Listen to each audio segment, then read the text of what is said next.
The process server shoved a thick envelope into my hand and walked away without a word. I tore it open right there on the porch. It wasn't a fine. It was a lawsuit from my own parents.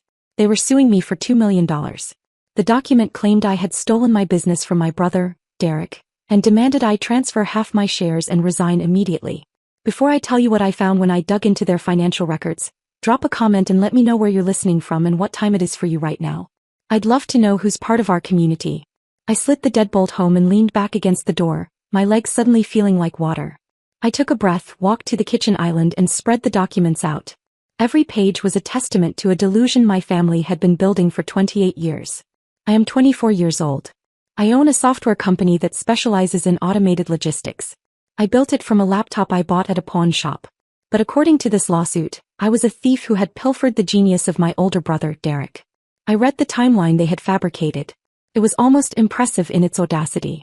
They claimed Derek had invented my core algorithm during a family dinner 3 years ago. I remembered that dinner. Derek had spent 2 hours talking about how he was going to revolutionize the blockchain with vibes. He didn't write code. He didn't know Python from a Python. But my parents, Linda and Robert, nodded along, mesmerized by his buzzwords. That was the pattern of our lives. When Derek wanted to start a crypto hedge fund, my parents didn't ask for a business plan. They took out a second mortgage on their home. They handed him $450,000. He burned it in 6 months on a downtown office suite and luxury client dinners. He said he needed to look successful to be successful. When the market crashed, he blamed the government. My parents blamed bad luck. While Derek was playing CEO with their retirement fund, I was living in a studio apartment with no heat. I ate instant noodles for dinner 5 nights a week. I refused to ask them for a dime because I knew the answer would be no. I coded for 18 hours a day. I built my client base one cold call at a time. I didn't have an office. I had a closet and a Wi-Fi connection I stole from the coffee shop downstairs. And now, looking at the legal demand for 50% of my company, I realized something that turned my fear into cold, hard rage. This wasn't just about greed. It was about survival. My parents weren't just evil, they were desperate. They had bet their entire lives on the golden child. They had poured every asset, every drop of equity and every hope into Derek. If Derek was a failure, then they were destitute. They had nothing left. They were facing a retirement of poverty because they had backed the wrong horse. Psychologically, they couldn't handle that truth. They couldn't look in the mirror and admit they had thrown $500,000 into a fire. So they invented a new reality. In their minds, Derek had to be a genius. And if he was a genius who was broke, it must be because someone stole his brilliance. That someone was me. They weren't suing me to get rich. They were suing me to validate their own bad investments. They were doubling down on their delusion because the alternative was admitting they had destroyed their own lives. I looked at the signature on the affidavit. My mother's handwriting. She was testifying that she saw me take notes while Derek spoke. It was a lie, but to her it was a necessary lifeline. I didn't cry. I felt a strange sense of calm settle over me. They wanted a war? They wanted to claim I was a thief? Fine. I picked up my phone and dialed my mother. I was going to give them one chance to walk away before I burned their fantasy to the ground. I placed my phone on the kitchen counter and pressed the speaker button. My hands were steady now. The fear had evaporated, replaced by a cold, sharp focus. I wasn't calling to beg. I was calling to give them one final exit ramp before I drove them off a cliff. Linda answered on the first ring. Her voice wasn't angry. It was terrifyingly calm, the tone of a parent scolding a toddler who had drawn on the walls. She told me to stop being dramatic. She said they didn't want to ruin me, they just wanted what was fair. She said Derek had been generous enough to offer me a retention package if I stepped down as CEO quietly. I cut her off. I told her that I wrote every line of code in that platform. I told her Derek couldn't even open the developer console, let alone design the architecture. I gave her an out. I told her if they dropped the lawsuit by 5 o'clock, I wouldn't countersue for malicious prosecution. She laughed. It was a dry, dismissive sound. She told me I was remembering things wrong. She said we all knew I was just the typist, the pair of hands that transcribed Derek's brilliance. Then she dropped the hammer. She said they had found the contract. My blood ran cold. There was no contract. There had never been a contract. I asked her what she was talking about. She told me to check my messages. A moment later, a photo appeared on my screen. I stared at it, trying to comprehend the sheer stupidity of what I was seeing. It was a picture of a cocktail napkin. A cheap, white bar napkin stained with a brown ring of scotch. On it, someone had drawn 3 crude boxes connected by arrows, a flowchart a 5-year-old could have made. Underneath the drawing, in scrawled block letters, it read, Derek owns 50%. Caitlin does the coding. and at the bottom there was a signature. My signature. Or rather, a signature that looked like someone had practiced my name for 10 minutes and then signed it with a heavy hand. I zoomed in on the image. The date was scribbled in the corner. 3 years ago. The night of the dinner. The silence on the line was heavy. My mother asked if I remembered now. She said they were going to submit this to the court in the morning as proof of our partnership. I didn't answer immediately. My brain was shifting gears, grinding from defensive to offensive. This wasn't just a frivolous lawsuit anymore. This wasn't a family dispute. This was forgery. This was fabrication of evidence. By submitting this to a court, they were crossing the line into perjury and fraud. They were handing me a loaded gun and asking me to pull the trigger. I asked her one last question. I asked if she was willing to swear under oath that she saw me sign that napkin. He didn't hesitate. He said yes. He said she watched me do it. I didn't say goodbye. I didn't scream. I just tapped the red icon and ended the call. The bridge was burned. They weren't my parents anymore. They were liabilities. And I knew exactly how to liquidate them. I set the phone down. The screen went black and with it the last vestige of my role as the dutiful daughter vanished. I didn't cry. Tears were a luxury for people who had safety nets.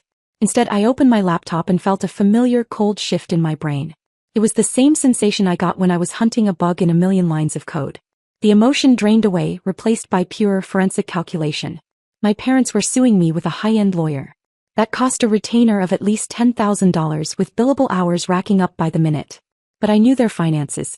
Derek had incinerated their savings. They had taken out a second mortgage to fund his crypto disaster. So where was the money coming from? I logged into the county clerk's public records database. It took me 3 minutes to find the answer. A new lien had been filed against their house just 2 weeks ago. It wasn't a bank loan. It was a short-term bridge loan from a private lending firm called Ironclad Capital. I researched Ironclad. They weren't a bank, they were sharks. They offered high-interest cash to desperate people with equity, expecting a payout in 6 months or they foreclosed. My parents had gambled the roof over their heads on the certainty that they would crush me in court and use my company's assets to pay off the loan. I stared at the screen. This was the weak point. This was the thermal exhaust port. I checked my own accounts. Between my personal savings and my business's retained earnings, I had liquidity. It was my entire safety net, every dollar I had scraped together for the last 4 years. If I used it, I would be operating on fumes. If I lost the lawsuit, I would be destitute. I didn't hesitate.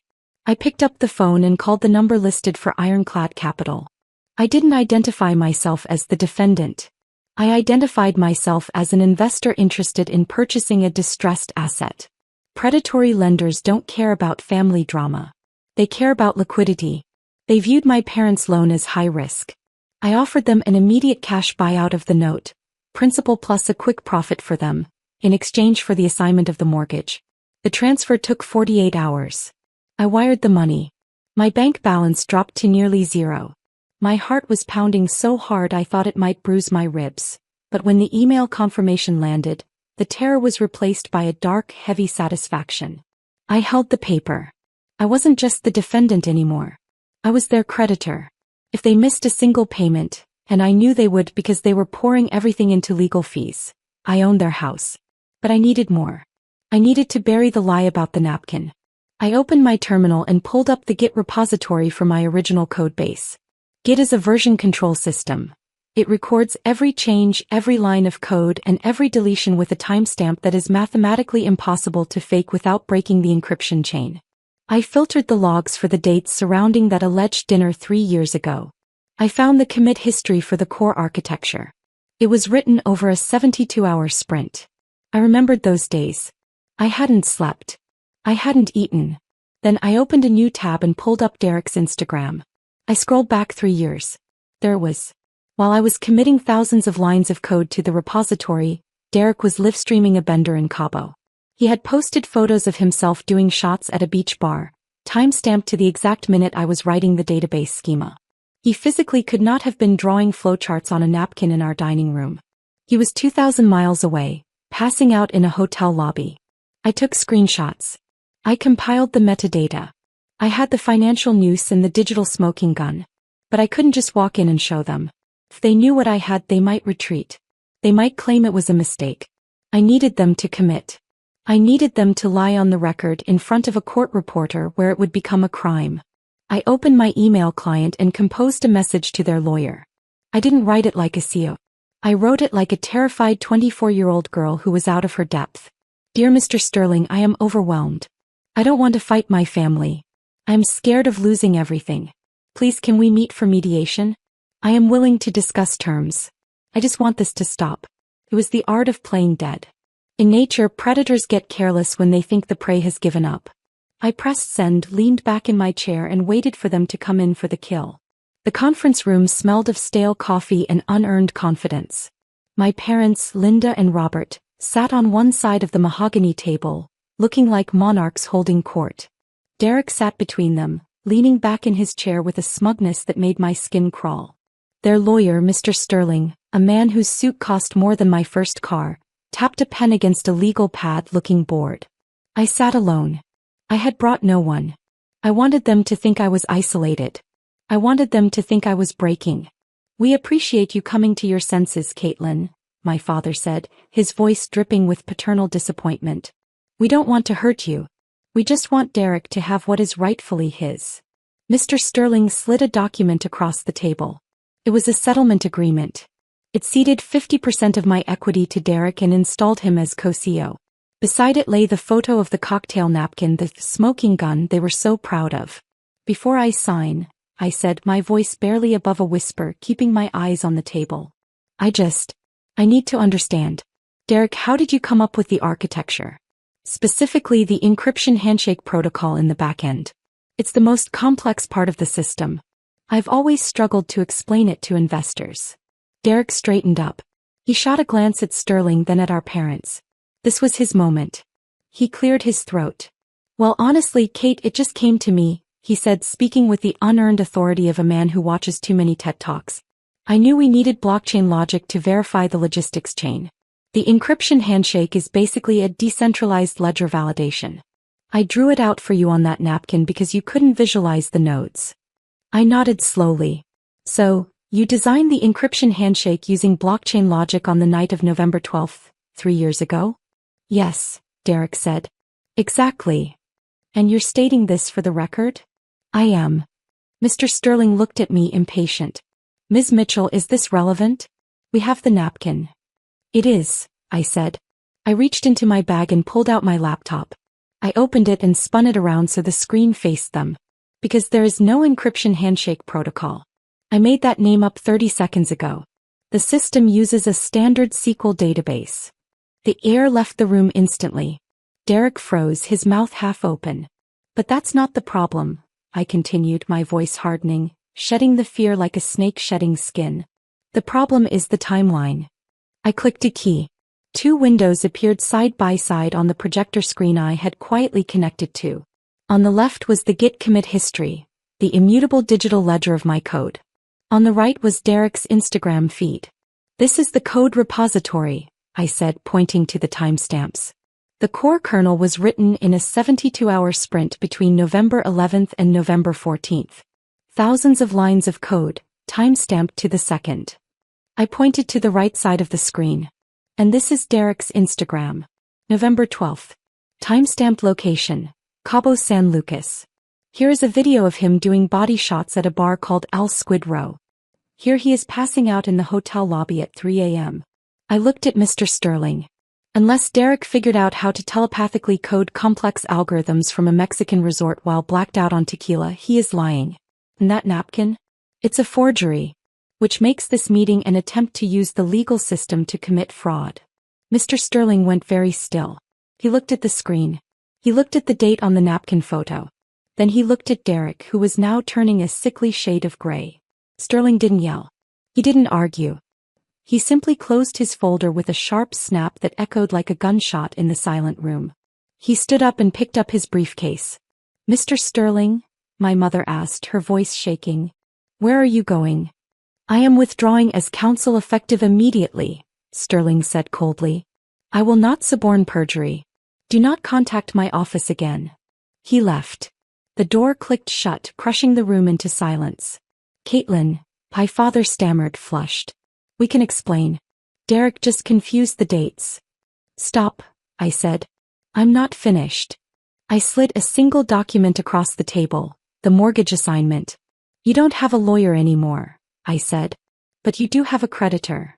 My father read. Confusion drained into horror. You took out a high-interest bridge loan to fund this lawsuit, I said. You used the house as collateral. You bet you could steal my company before the note came due. I leaned in. I bought the debt. I own the note.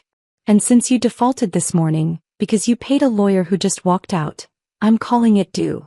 My mother gasped. You own our house. I own the debt, I corrected. And since you can't pay, you have 30 days to vacate. I packed up and walked out, adrenaline surging. I had won, but cornered animals don't think. They bite. At the elevators, I heard the conference room door slam open. Caitlin. Derek tackled me into the wall. He wasn't trying to hurt me, he was trying to erase me. He grabbed my wrist, forcing my thumb toward my phone. Unlock it. Delete the cloud. He twisted my arm, frantic, hysterical. An extinction burst. The final violence of someone who's lost control. Then a massive hand seized the back of his neck. That's enough. Mr. Vance, the security contractor I'd hired days earlier, slammed Derek to the floor and zip-tied him. You are detained for assault, Vance said calmly. Police are en route. Derek sobbed as they dragged him away. The cameras had captured everything. He pleaded guilty. Fraud. Perjury. Assault. 18 months. My parents lost the house. I didn't keep it. I liquidated it and used the proceeds to start a scholarship fund. Laptops and internet for engineering students building futures from nothing. 3 months later, the lawsuits were gone. The restraining orders permanent. The noise had stopped. I opened the folder labeled Evidence. Then I deleted it. I didn't need proof anymore. I closed my laptop and looked out at the city. The future finally felt like it belonged to me. Have you ever had to become the villain in someone else's story just to survive?